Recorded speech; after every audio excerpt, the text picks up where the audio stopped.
Magandang hapon po mga kababayan. Ako po muling gagawa ng videos tungkol sa mga halamang gamot. Ang mga halamang gamot na ito mga kababayan ay nandito po lamang sa ating tabi-tabi.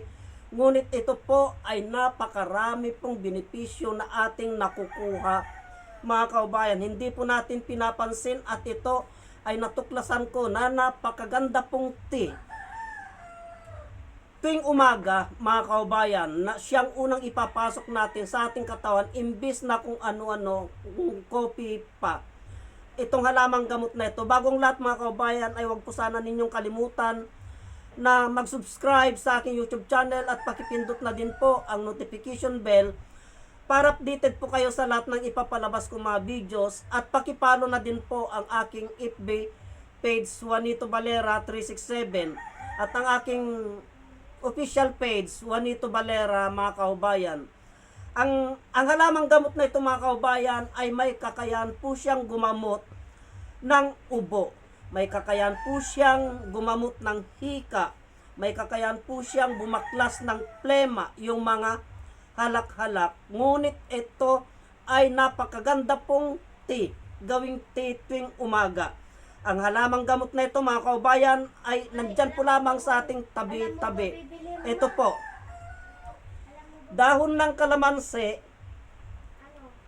dahon ng kalamansi, dahon ng oregano,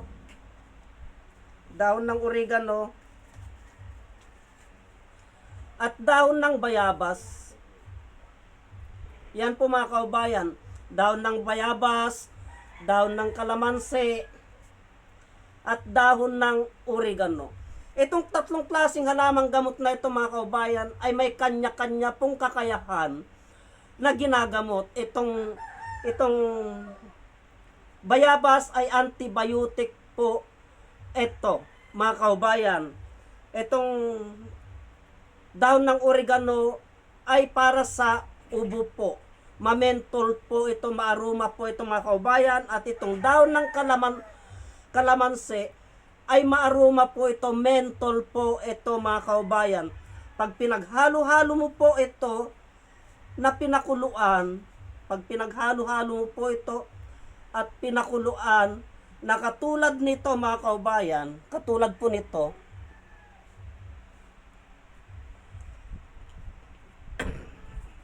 yan po. Katulad po nito mga kaubayan, pinaghalo-halo ko po yan na pinakuluan. Yan po.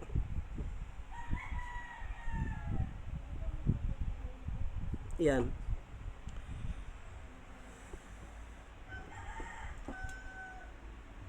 Pag nagsama-sama na po yung kanilang katas, yung kanilang bisa sa tubig po, mga kaubayan, ay pwede na pong gawing tsa.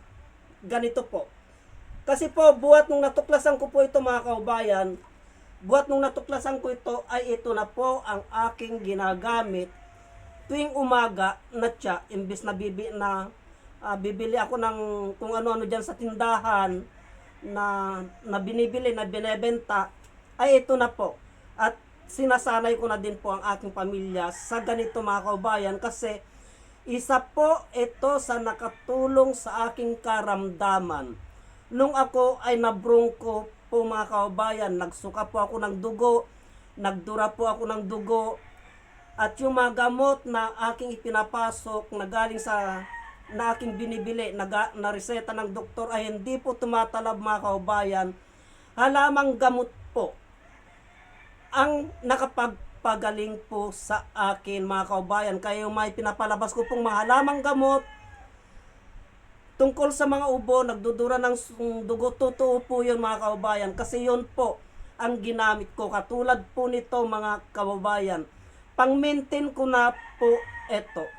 Kaya hindi na po ako inatake ng ubo. Kaya kung inyo pong mapapansin yung aking mga videos noon, itong noon mga nagdaang buwan pa. At kung inyo pong makikita yung mga comments ng ating mga kaubayan na video daw ako ng video, bakit hindi ko daw po magamot ang ubo ko, ang sarili ko. Hindi po totoo yun mga kaubayan.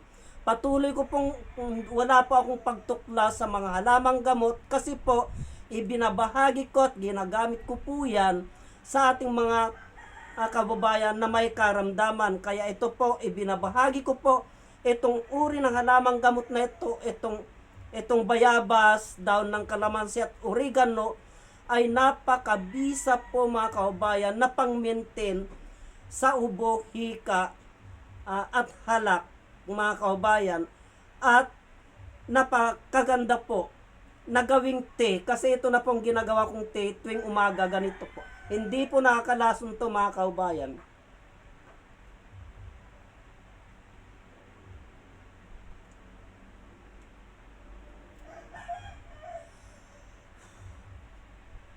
Masarap po yung lasa niya mga kababayan. Mararamdaman nyo po yung mentol ng oregano at yung mentol ng daon ng kalamansi at ng bayabas. Nagsama-sama na po sila doon mga kababayan. Kaya mabisa na pong gamot yan sa ating karamdaman mga kababayan. Sana po ay may napulot kayong konting kalaman tungkol sa halamang gamot na ito na aking ibinahagi mga kababayan. Hanggang dito na lamang po at marami pong salamat.